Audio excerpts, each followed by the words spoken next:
Hello, hello, hello, hello. Welcome to Real Talk Live with Arnette D Love. I know that y'all not tripping because I didn't come on yesterday because nobody checked on me. Nobody wrote and said, how you doing? Are you okay? Are you living? Do you have a headache? Did you hurt your finger? Nobody checked on me. So y'all weren't feeling for me yesterday. What was going on yesterday that y'all couldn't check on me? Somebody tell me. I don't like. Let me see. Hold on. I've been working hard today. I have been working so hard today, you guys. Just to put it out for those that are local.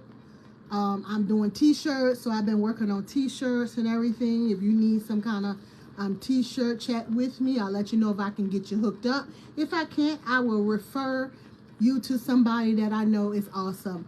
And so today, y'all, we're gonna do some story, but we're also gonna talk about forgiveness. Okay, now, and I have to talk about forgiveness. I'm gonna tell you why. I gotta talk about forgiveness. Hold on, I gotta put some lipstick on. Wait a minute, cause I'm like.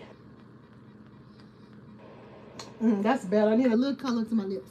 So I have to talk about forgiveness because I find myself going in and out. I find myself saying, I'm going to forgive this person.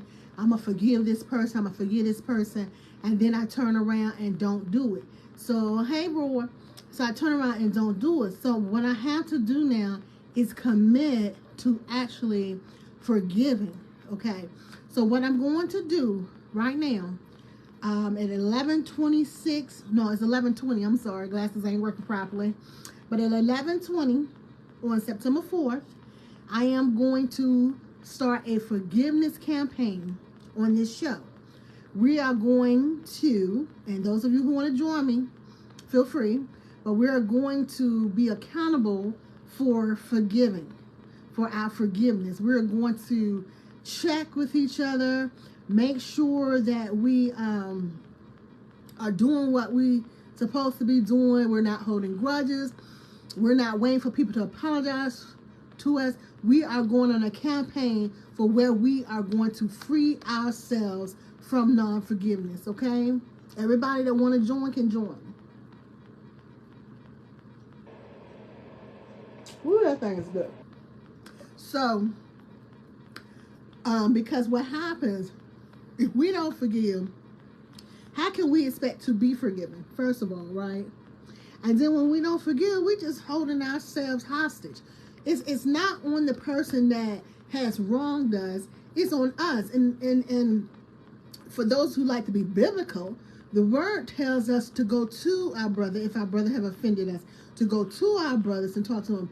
And if that doesn't work, you're supposed to take 2 witnesses with you, and the 3 of you supposed to be able to talk about, the situation. So if you choose not to go to somebody, that's on you. Why are you holding them accountable for something that you should have done?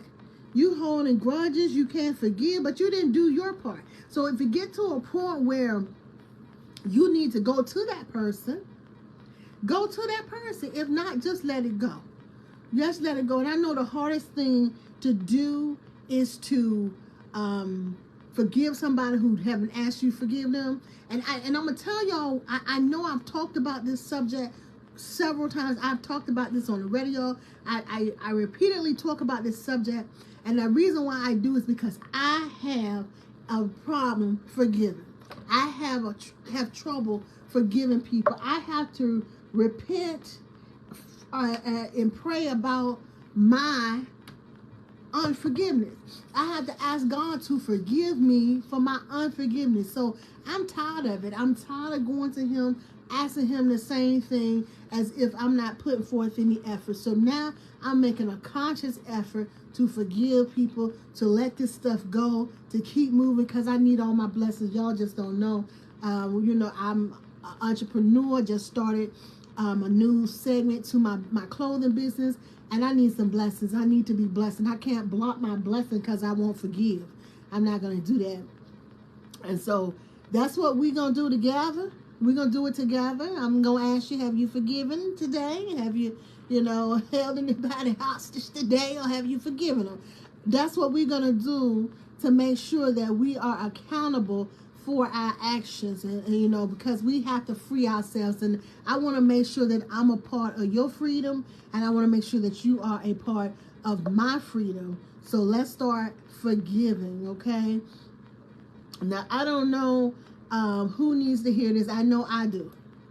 But there's somebody else who needs to hear it. Just like when I did my radio show on Saturday, there was somebody that needs to hear this topic. And this topic has been really tugging at me, because the people that I seem to not be able to forgive apparently have forgiven me.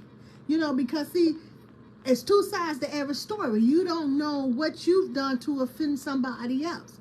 Now, the same person that I have a problem forgiving has forgiven me for whatever it is that I've done to him. I probably ain't done nothing to him or anything to him, however you want to talk, want to be proper. I probably haven't done anything to them, but whatever happened and whatever transpired, they have forgiven me. And so it's more than enough time that I need to forgive as well. Okay, this stuff is so good, y'all. And look, I don't be taking a big gulp. What I do is, I drink like a baby. So y'all know how babies suck their drink. I suck everything I drink. I suck my water. I suck my juice. I suck my soda. Everything that I drink, I suck. So it looked like I'm taking a big gulp, but actually I'm sucking it in. So it's not even a whole swallow. I've been doing that. I remember one time, I told you we're going to talk story too. I was in the house with my mom, and my mom was like, "What are you doing?" And I didn't realize that she remembered that I suck my drink, my beverages. And she was like, "You still sucking your drinks like a baby?" And yeah, I still suck my drinks like as if I'm a baby. Don't know why, but that's the only way I drink. And when I drink my coffee, I drink my coffee through a straw. Anybody that know me know that I drink coffee through a straw. Anything hot, I drink it through a straw. I suck everything. Beverages. Okay, so now get y'all minds out together. Okay, so now I want to talk today, but how can I put this? I want to talk about those friends that you're not quite sure are friends. That's what I want to talk about. I want to talk story about those friends that you're not quite sure are friends. The friends that give you those vibes that, and let me just be back to the ghetto, back to the hood, back to the street. They give you those vibes that they're two-faced. Give you those vibes that they're backstabbers. Let me go back to the 60s. The word jive, time, turkey, those type friends. I want to talk about those type friends. What happens when you have a friend that you don't know if they're worthy to be your friend? What exactly should you do? How should you handle that? See, I'm going to tell you what I do. I remain your friend until you give me a reason to move out swiftly. I remain your friend until you give me a reason to move out swiftly. So, meaning, as long as I have an ounce of doubt about your loyalty, you're still my friend. But when you show me that doubt is reality, we done. We are done. And I still may speak to you and be cordial to you, but just know I got my eye on you. I'm watching you like a hawk. I don't believe the words that come out your mouth. I don't trust you. And then eventually, I'm going to cut all ties with you. Do you know how many people walking around here that just cannot be trusted. And it's not because it's anything that transpired between you guys. It's because most of the time they jealous, just downright jealous. And you don't have to have, let me say this, and I want to be clear. I want to be clear when I say it. I want you to understand this. Listen to it talk. You do not have to have anything for someone to be jealous of you. You don't have to have anything for someone to be jealous of you. People are jealous of just your mentality, just your confidence, just your self-esteem. People are jealous of that. I cannot lie to you.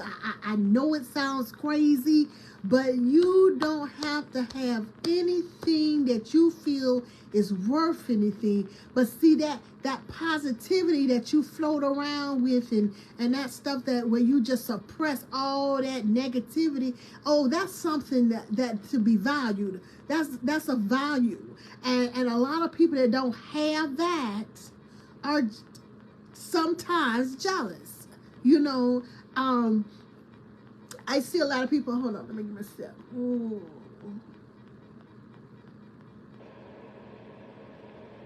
Okay. I see a lot of people that they have an issue with their weight, okay? And they go out and they have the weight loss surgery. And I'm not saying everybody, so don't get your britches all up in a bunch and come for me on my page and I have to get negative and act the fool up here, okay? Just, if you don't like what I'm saying, keep strolling. But I have witnessed some people, they're not happy with themselves, the way they look, and they have the weight loss surgery. I do not oppose cosmetic surgery. I'm gonna tell you that right now. If some go bad on me and get to hanging too much and all that stuff, I'm having it. Just like I'm gonna have surgery to have this removed. I do not oppose cosmetic surgery. So I'm just saying, it's also not just the surgery, it's mentality. It's your mentality. So what happens is a lot of people, or some people, I ain't gonna say a lot, because like I said, I experienced it. So some people have the surgery, and then what they do is they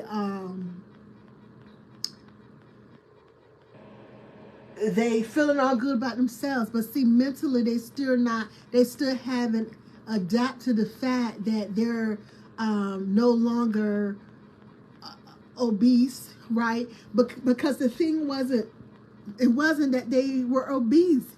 It was they didn't feel good about themselves inwardly, you know. So they didn't feel, didn't have the self-confidence. They didn't have the self-positivity, self-esteem. They didn't have that. It was mental. It wasn't the fact that they were heavy, and if they get the surgery, they'll feel better. You might be more healthier, but when it's mental, you still feel the same. You still feel like you're not enough. You still feel like you don't look good. And a lot of people, you know, if they can't get if they can't get the fat removed, some people fat don't tighten up normally. Some people got a lot of flab. And the reason why I know that is because when I used to do strip searches, I knew pretty much everybody that had the gastric bypass, because once they took their clothes off,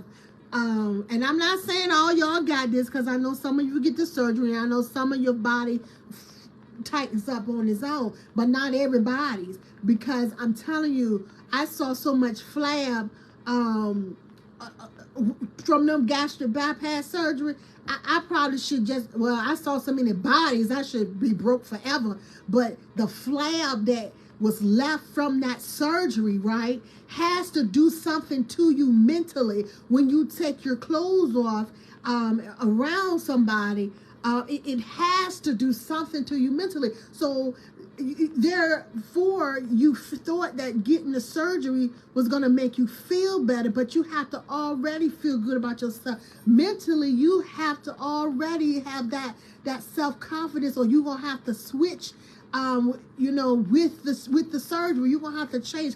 I have witnessed a lot of people who have had the surgery and they're still have issues with people that haven't done anything with them. I noticed one time one person, they had the surgery and they was jealous of me. Why was you jealous of me? Because I was plump and didn't care. And I know it sounds crazy, but that's how I was. I was heavy set. Okay? Watch what you say when you talk about me. I was heavy set, and I didn't let that bother me. That didn't drag me down. I wasn't ashamed of being heavy set.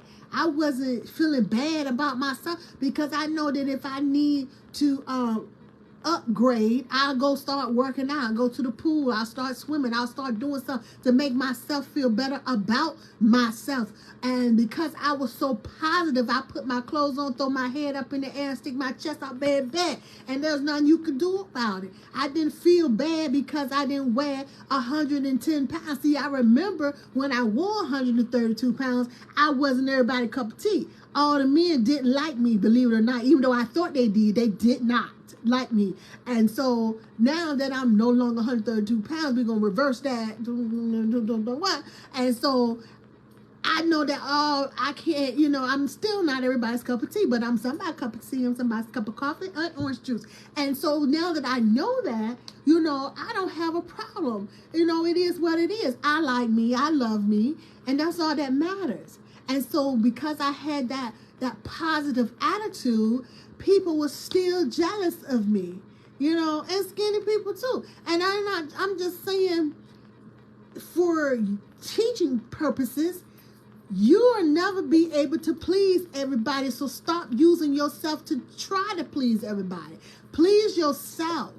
Please yourself. If you're happy with you, be happy. If you're not happy with you, do what you have to do to make yourself happy. But stop trying to change yourself to make somebody else happy, or waiting for somebody to give you a compliment or validate you, because that makes no sense. You will never be able to be validated by everybody, because half of the people that's trying to judge you are not judging you through a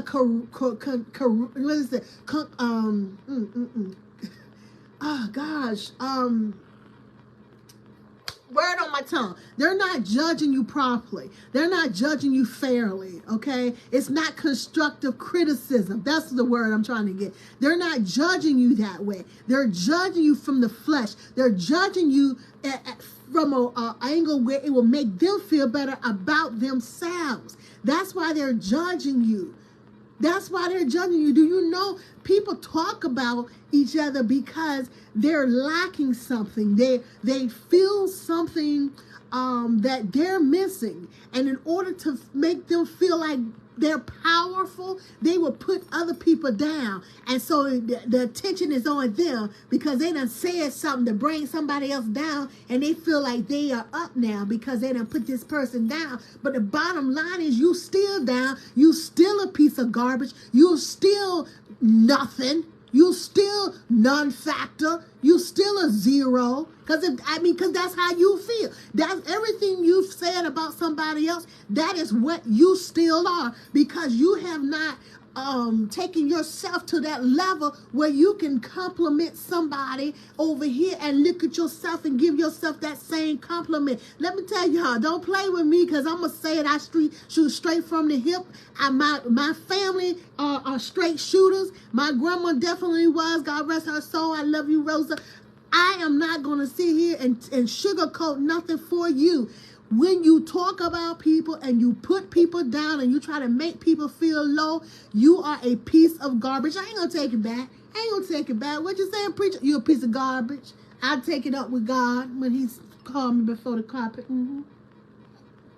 Because you have no right.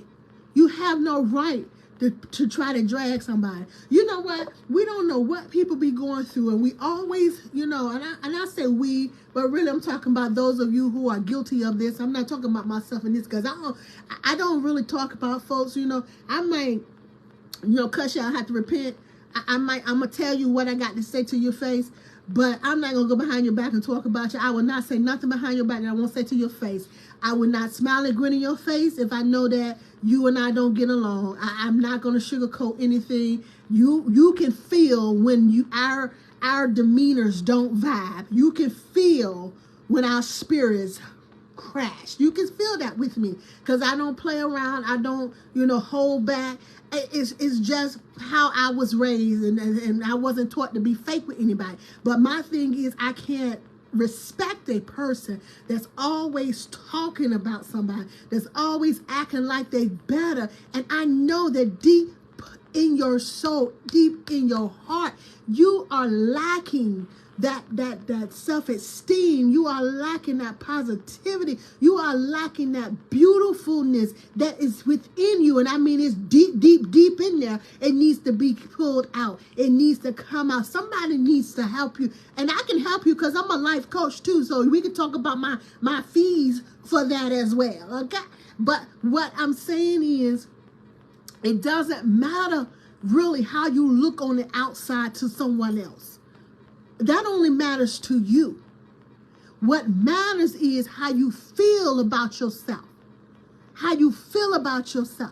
And if you feel you need to change something, go change it. Don't let nobody else tell you have to change it. Go change it. You think I'm going to let somebody tell me I need a haircut? I do need a haircut. Y'all know I like my hair skin. I need a haircut. But you going to think I'm going to let somebody tell me that because I haven't got my haircut on time this month that I don't look pretty? Because I don't have nothing on but some lipstick, I don't look pretty? Because I got to get this thing removed, I don't look pretty? Baby, me and my little baby butt be gone, honey. Then when the doctors take it off, I'm going to be real. Y'all ain't going to be able to stand me. I mean, y'all going to be sick of me. Going to be sick of me. And I'm going to still be chubby. I'm going to still be thick. And I'm going to still be fly. That's my attitude. And when you can get that attitude about yourself, you ain't got time to be sitting there trying to put nobody down. You don't have time to be sitting there worrying about what somebody got on, or what somebody's hair look like, or what kind of clothes they wear, what kind of shoes they wear. That might be the only thing they have left. That might be the last pair of shoes in their closet that'll fit their feet. Their feet might be even swollen that they can't even wear the shoes that they want to wear. I got 3 pair of heels under my desk right now. I can only wear those shoes 15-minute increments, which means if your program lasts an hour, I'm only standing for 15 minutes. Don't ask me to get up, get down, get up, get down, get up, get down. Don't keep praying because I'm going home. I got 15 minutes in them stilettos. That's it, total. From the time I leave my house to the time I get back to my house, 15 minutes. That's all my shoes are good for. That's why you always see me in flats, slides, tennis shoes, which barely tennis shoes, but that's what you're gonna see me in. Okay, so you don't know what people are going through on why they wear what they wear, or why they have what they have. You don't know if this person even got food to eat. When you worrying about what they're looking like, okay? You just don't know if they got gas to get from point A to point B. If they have money to buy a new car, that's why they driving that hootie, but they getting around, you know what I'm saying? Some people had to walk before they can catch the bus. They had money for the bus before they can get a car. You don't know their situation, but you love running your mouth. And I'm talking to those of you who love running your mouth. Stop putting your mouth on people because you do not know their situation. And just like they have a situation, you can have a situation. You can have a situation. Listen, let me tell y'all something. I was 22 years old when I had my first house built from the ground up. I rode by my house every day and watched them build my house. You know what I'm saying? All it takes is a blink of an eye for your situation to change. My house was built, 2 cars outside, 22 years old. I wasn't rich, but I was doing a thing. Everything in the house was paid for. All I had to pay for was my utilities and my mortgage, okay? It doesn't take long for you to lose stuff. And if your blessings are not divine, you are destined to lose it. And I ain't going to preach to you tonight. I'm just saying, stop coveting what people have. Stop worrying about who has this and who has that, and she doing good over there. You don't know what is going on over across yonder. I like that term, yonder. I wanted to use it. I used it. You don't know what's going on across there. You do not. It could be some illegal stuff going on across there. I remember, let me tell you the story. I was in Savannah. And this is when I was a deputy sheriff, and I used to go up and down the road picking up inmates and taking inmates to the prisons and stuff like that. This one girl, girl was sharp, baby. Sharp. Suede suits, jacket, slacks, heels. I mean, she was bad, And I'm like, man, I work hard. Why I can't afford that stuff? I couldn't afford them hats, and I love, anybody that know me and know I love hats. I love brooms. And I couldn't afford that stuff. And I'm like, I work every day, and I cannot afford it. I ain't got but one child, right? Until I had to transport her to the prison. What I had to transfer her, because when you transport, you get all their information. You get everything, medical records, stuff. Even though you can't go to their medical records, but you get all of their jail information. Booster. She was a booster. Yeah, she looked good, because everything she had on, she was stealing. She would go into the leather stores and steal the suede and steal the leathers, steal the boots, steal the hats, steal the suit. Everything was boosted. You see what I'm saying? And I'm looking at her and talking about, dang, I can't afford that. Neither could she. That's why we have to stop looking at what somebody else got going on over there and start being grateful for our blessings, because we never know what the reality is. Stop looking at this social media and thinking, oh, I want to be like this person. You don't know what that person going through. I told my sons, I'm going to get me a fans only page. Y'all think about that while I drink some of this here.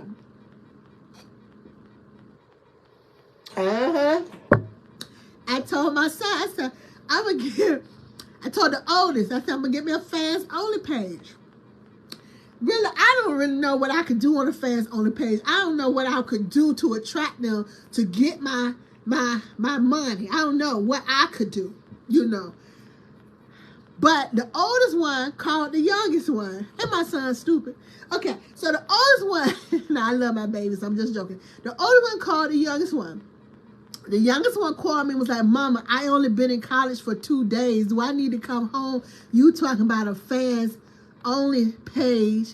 What are we talking about here? What are we doing? Because they think I'm the child and they my daddies, And I said, boy, I was just playing with your brother.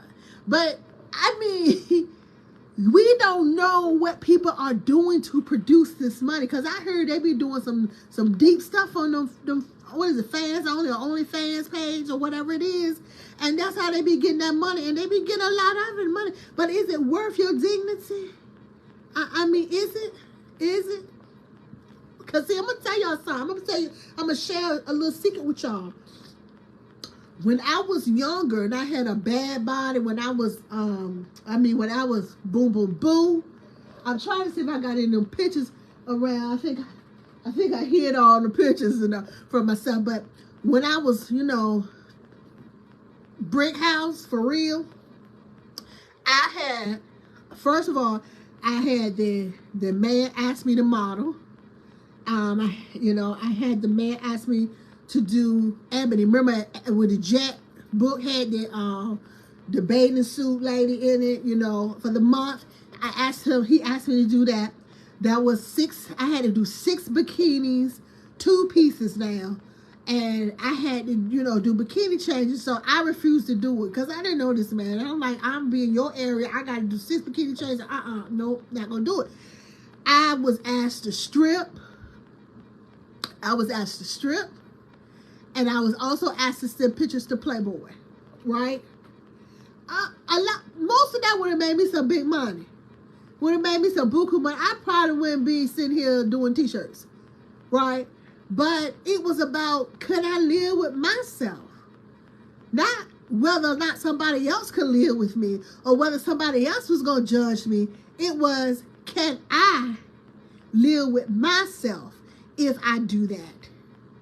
If I'm in the club stripping? Because, I mean, I get hungry for money. I go from stripper to back in the boom boom room. You know what I'm saying? Who knows? If I need a little extra funds. And then with the Playboy, ain't no telling what Hugh Hefner would have taught me in the door. I'm just saying. You just never know.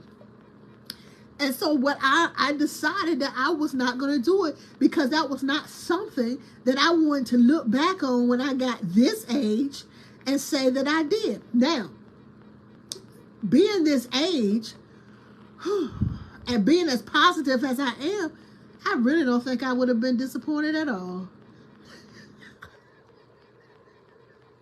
I don't think I would have been ashamed at all had I done it.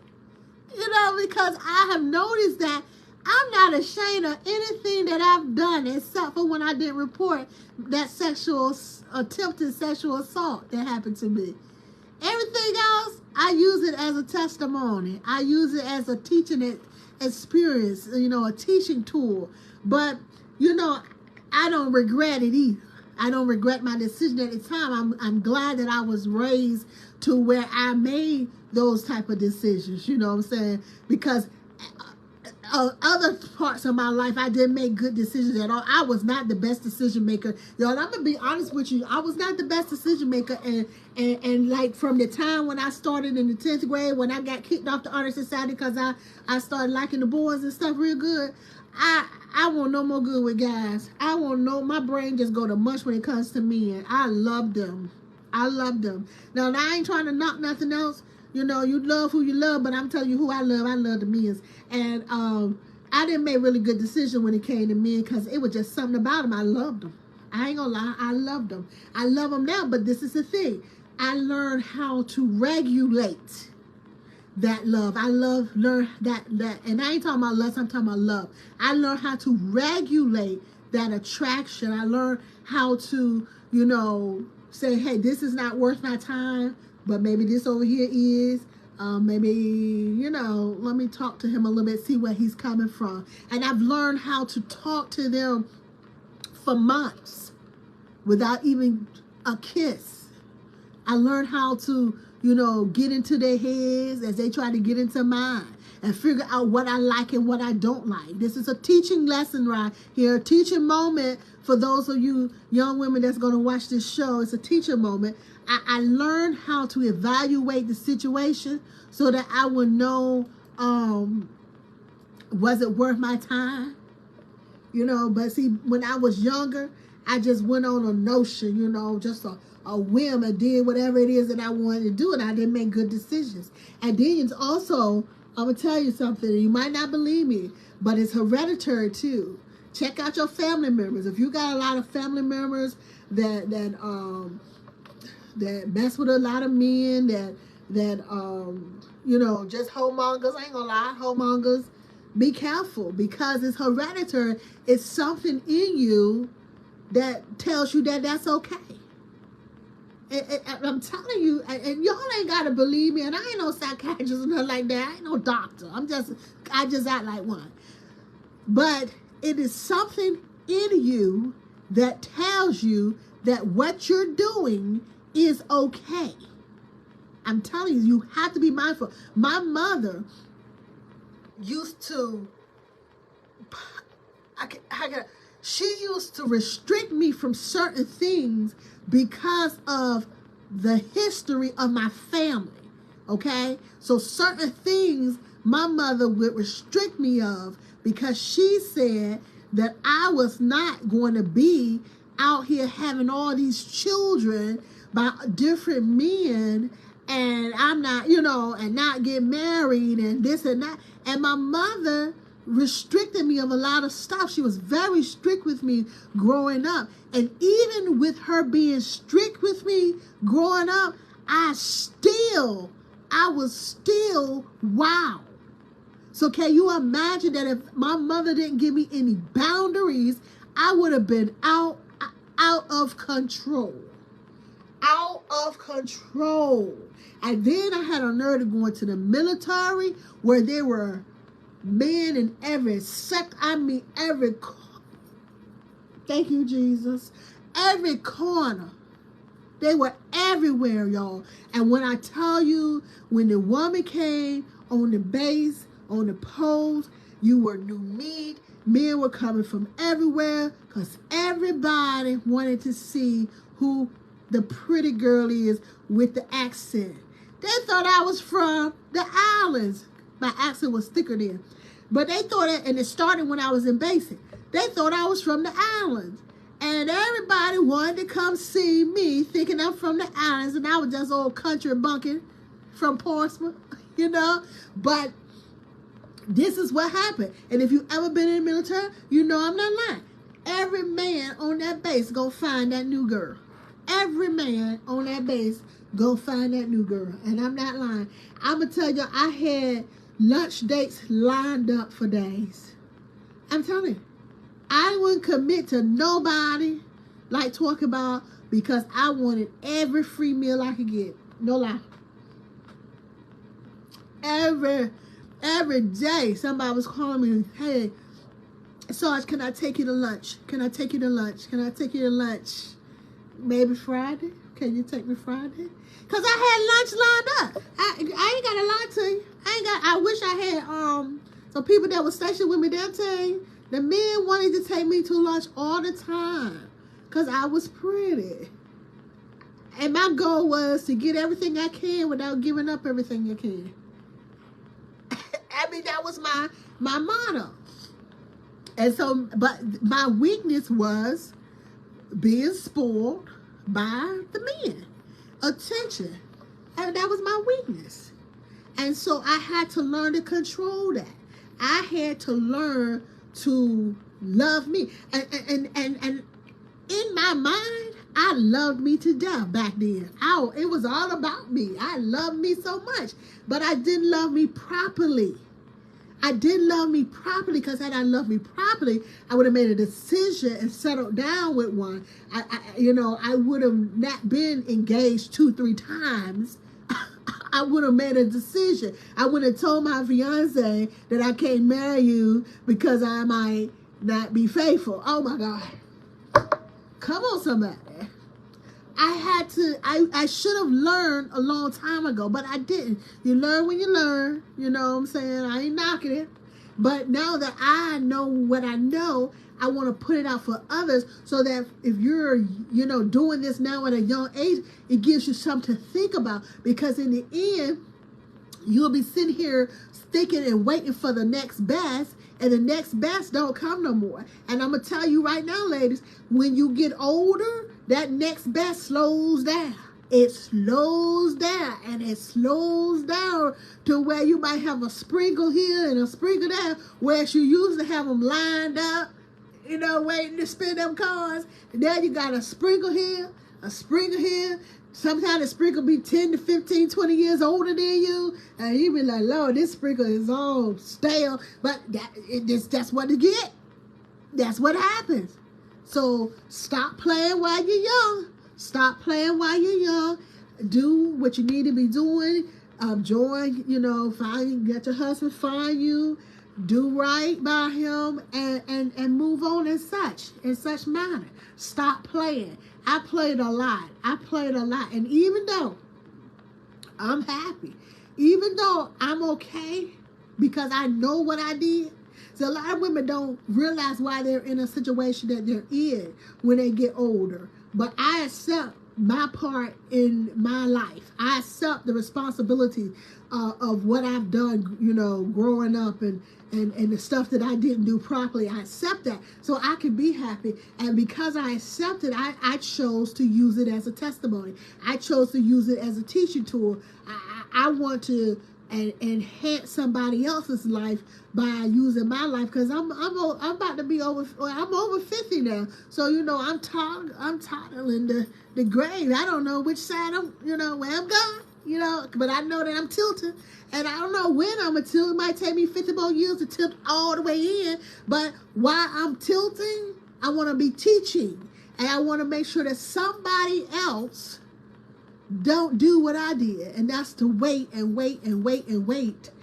Like eventually the age is not going to come against you, because it is, I promise you. You ain't going to always be pretty young thing, like, you know, I'm a pretty older thing, you know, but you ain't going to always be that pretty young thing that the boys be running behind, and you got choices, and you acting all stuck up. I'm telling you, I used to walk in that club, baby, with that doggone polyester suit. That polyester suit was tight from head to toe up until you got to the ankles, and then it flared out. Yep. I reinvented the 70s and the 90s, and I had on my little, you know, boot heels and stuff like that. I was fly. I mean, people used to come to me and say, listen, I'm going to tell you something. It's 1997. Can't nobody wear that polyester like you wearing it in 97. No, because I was bad. I would take a vest to a suit, and I would not put anything under it. I would just wear the vest and have my little bell-bottom pants on. And it's polyester, baby. And I walk up in that club like I'm the best looking thing there. And I in my mind, I was. I'm going to just say that, you know. And so, but you're not going to always be that pretty young thing. You're not going to always be that pretty young thing. So stop, you know, acting like you're untouchable. When people want to talk to you, talk to them. It might be your soulmate. It might be the person that God has for you. You don't want to push him away, because eventually God going to stop sending him. If he already sent him to you, why he going to send you somebody else? You don't push them away. You don't know how to act.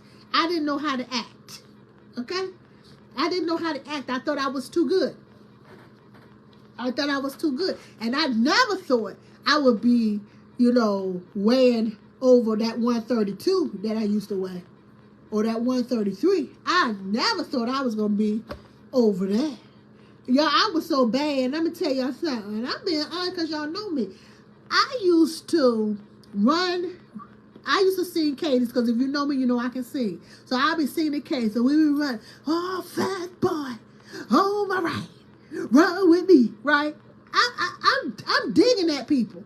I'm talking about people, you know. I ain't realized that maybe this person fat because they can't run no more because they done got hurt. I didn't realize, you know, what I was doing until it happened to me, until I rolled down the darn hill, messed up my ankle, couldn't run, and the weight started coming on. You know, I didn't realize that. That's why you have to be careful how you treat people, what you say to people. That's why I don't have no problem with my weight, because you reap what you sow. And I know I reaped a lot of pounds. The way I used to mess with people, how judgmental I used to be about people that was overweight. I reaped a lot of pounds, so I thank God for these pounds right here. Thank you, Lord, for stopping right here. Please don't let me get any bigger. But, you know, I don't have no problem with me.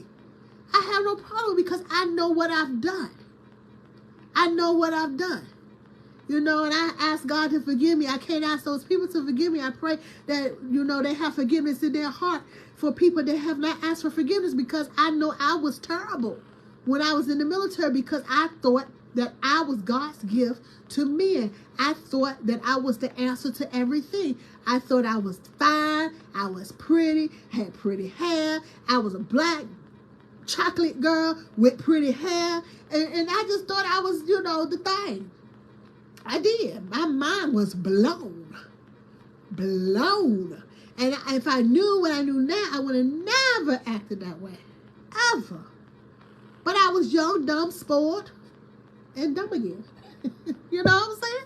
So I'm trying to help you girls out here who think that, and another thing here too, I thought that the older women were jealous of me. How stupid was I? How stupid was I? And how stupid are you if you think that these old women, us older women, are jealous of you? We're not jealous of you. A lot of times when we try to correct you, we see you doing stuff that we used to do. And we see you doing stuff that you could do better for yourself if you just listen. You know what I'm saying? But never, ever, ever are we jealous of you, because we've been there, done that, and half of you, your body don't look like ours used to look at your age. So we're trying to figure out what's going on there. And I'm not going to lie to you. A lot of y'all couldn't touch me in my 20s and my 30s. So no, we're not jealous of you, because we don't want to be back there where we were. We just want you to listen a little bit. Like some of you, let me give you an example, because I'm not going to keep you long. Y'all missed me yesterday. You didn't tell me you missed me, but I know you missed me. Some of you let the man come in your house and eat your children's food that you bought on your little EBT card. Back then, we used to call them food stamps. You let them come and eat the baby's cereal, and you go out there and instead of buying hot dogs and sausages and stuff like that, you go out there and you buy steaks, and you was buying the shrimp and you was buying the lobster for your man and stuff on the EBT card, just eating up the EBT money instead of buying stuff to make sure your kids got stuff for the month and whatnot. And you think that's what you're supposed to do. No, ma'am, you are not supposed to do that. And I'm not talking about because the government say you're not supposed to do that. You're supposed to get you a man that's going to enhance your life, that's going to come in and put groceries in your refrigerator to add to. When that EBT money run out, he is putting cereal back in your refrigerator and milk back in your refrigerator and oatmeal back in your refrigerator for your kids. I don't know where you keep it, but I'm just saying, he's buying the chips and the pickles and stuff for your kids to munch on, and the Jell-O and all that stuff. That's what, and the little pieces, I can't get enough of. Y'all know I like to eat. And so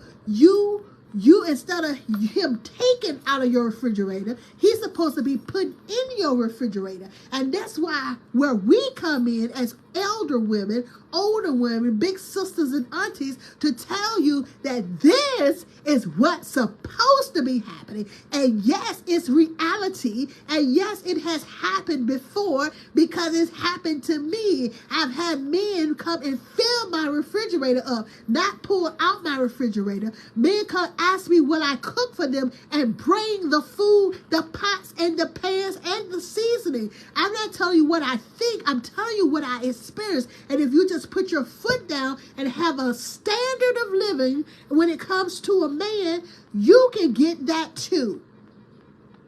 That's all we're here for, is to tell you what you're capable of doing.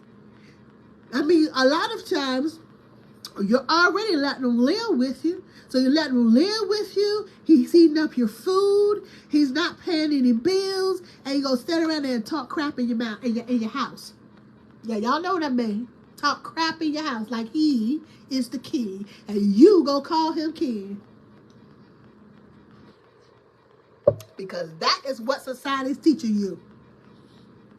You call him king and he calls you the B word.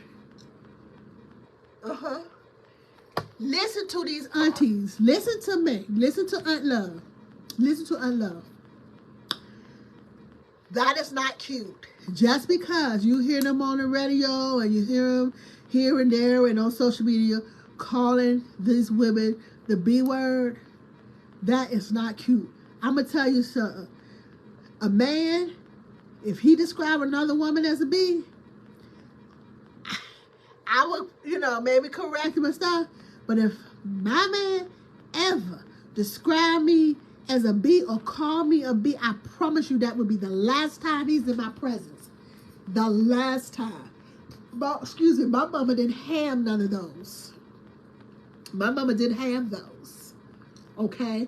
And it's okay for you to dismiss somebody that disrespects you. It's okay for you to tell them that this is no longer working for me. I'm telling you. Stop going with the status quo. Stop going what you see on these reality shows. That stuff is not okay. Disrespect is not okay. When your child see it happening, whether it be male or female, they think it's okay as a male to call the woman out her name, and as a female, she thinks it's okay to be called out her name. She thinks it's okay for the man to hit her. The boy think it's okay for him to hit a woman. If my child was to see a man hit me, they gonna think it's okay to knock his head clean to the other side of the house. That's what my child would see. And then they won't see him again. I'm not telling y'all to fight. What I'm telling you to do is do not accept maltreatment. That's it. In any form or fashion, do not accept it.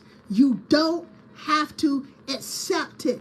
Just because society is showing you that it's okay to be called out your name does not mean that you have to accept it. Love should not hurt. Anything that hurts, if it hurts your feelings, if it hurts you physically, mentally, You do not accept that.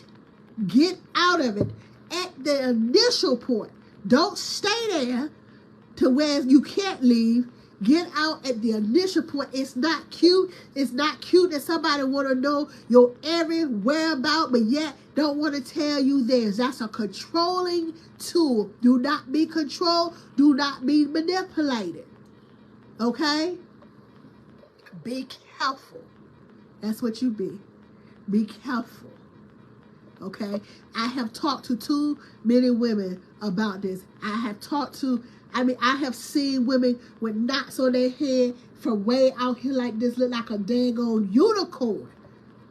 And I asked them, is that what you want your daughter to see? You want your daughter to think that it's okay to walk around here looking like a human unicorn? And that's what I asked her. You need to show her better. You need to show her better. And I want to see them cry. I want to see them drop down in tears because I want you to know that you deserve to be treated better. Male or female. Okay? Male or female, you deserve to be treated better. Okay? And there's nothing wrong with being by yourself until you can find someone to treat you better. I'm telling you. Let me tell y'all this story, then I'm going to leave. I always got to end it with something else. I was messing with this guy. I don't say dating because I really don't be dating them. I be messing with them. Okay. So I was messing with this guy. And I was messing with him for a long time. For real. Because I didn't want much from him. I didn't want no full blast relationship because I really I find myself not to be the relationship type, okay? That's another story. So what happened was he would go in and out. He would say he wanted this, he would say he wanted that, then he'll switch off, then he'll say he wanted this and say he wanted. So it got to a point where I asked him, do you take medication? You know what I'm saying? Because I can't understand why we going back and forth on the same thing time after time, you know.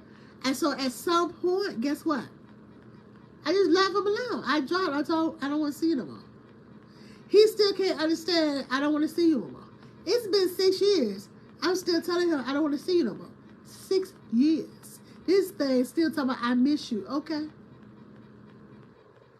That's a personal problem. If you still missing me after 6 years, that's a personal problem.